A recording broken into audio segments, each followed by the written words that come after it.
Thank you for joining me for a talk about leaky gut and food intolerances. My name is Dr. Pam Grover.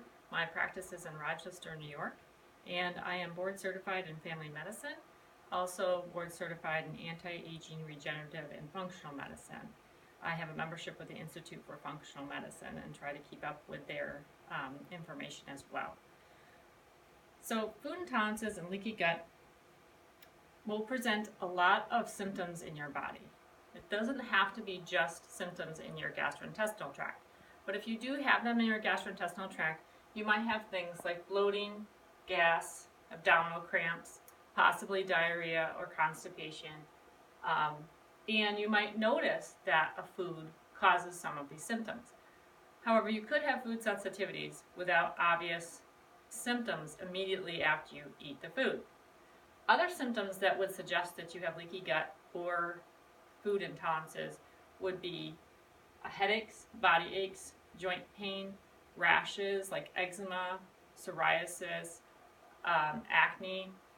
You might also have mood disturbances, anxiety, depression, insomnia, bipolar disorder, autoimmune diseases like lupus, rheumatoid arthritis, vitiligo, alopecia, type 1 diabetes. It might also lead to Alzheimer's, Parkinson's, earlier than you should have presented with that, autism, ADD, allergies, or asthma. Chronic sinusitis is another common one. So first we'll look at just how these foods and how the leaky gut occurs, these food intolerances and leaky gut. So we'll look at just the normal structure of your gastrointestinal cells. The tube is your GI tract, and if you blow that up, you'll see that there's these finger-like projections, which we call villi. And the importance of that is that it allows our gastrointestinal tract to be miles and miles long. So our exposure to the outside environment is greatest in the gastrointestinal tract. And the blood supply is how those external things from the environment get exposed to our internal environment. So if you blow that up even closer, we learn how leaky gut actually occurs. So here's your one GI cell, which is linked to the next GI cell. And they have a tight junction between them, which creates a barrier so that things that are considered foreign to us, like bacteria, yeast, parasites, they're kept out. However, when we take medications like ibuprofen, Motrin, acid blockers, birth control pills, antibiotics, those commonly break these tight junctions. And the genetically modified foods also break these tight junctions.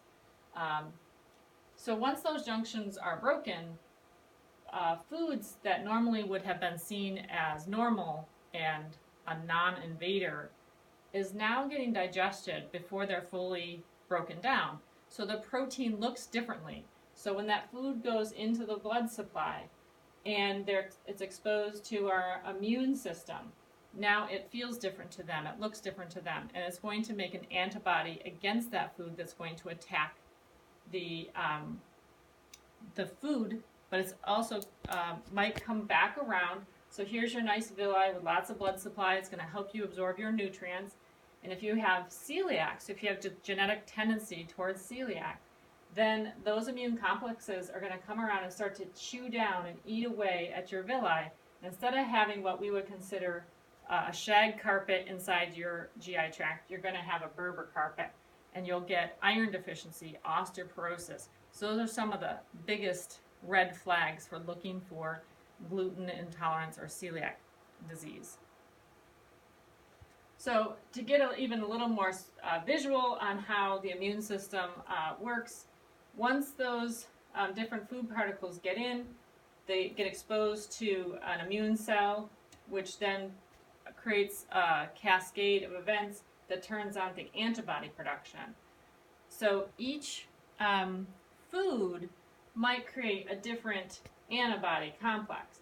It is somewhat related to our blood type. So blood type A's tend to have anti-A antibodies versus blood type B's that have anti-A antibodies. Blood type O, which is around 40% of the population, actually has the most antibodies. They have both type A and type B, so type O blood types tend to have the largest number of allergies. But what occurs is these little antibodies that our bodies use to protect against getting the wrong blood in our system also can attack foods. And our body gets confused, so when it makes an antibody against a food now that it sees as a foreign invader, it might look like your thyroid tissue, or it might look like your joint tissue, or your brain tissue, or your skin tissue. And that's when we get the chronic diseases. And so the slow, insidious process of leaky gut, then leading to food intolerances and antibodies against food, then attack the rest of your body. This is why it's so important to try to identify what your food intolerances are in order to reduce or put back into remission your chronic disease. So in our next video, we will be talking about how to test for your food intolerances.